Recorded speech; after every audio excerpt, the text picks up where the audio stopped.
Nācies nakšņot lidostā par laimi. Vienmēr viss kaut kā ir atrisinājies tajā pat dienā. Kuru man lidost vislabāk patīk? Iespējams Somijā. Nezinu, viņa tāda tīra, tāda jauka diezgan. Nepatīk Čikāgas lidost. Ļoti liela, daudz cilvēku, visādas pārbaudas.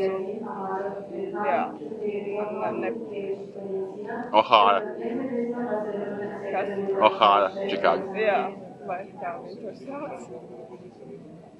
Man nav gadījies nakšņot lidostā, bet tur nācies ļoti ilgi gaidīt. Vienreiz Čehijā mēs, manuprāt, visu dienu nogaidījām. Beigās pirmā ar autobusu aizbraucām.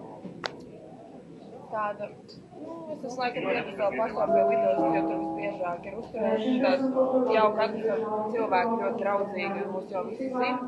Un nepatīk, laikam, arī Čikāga, jo tāda liela, tāda šūra, visi kaut kur skrien, tāds brāķis apkārt.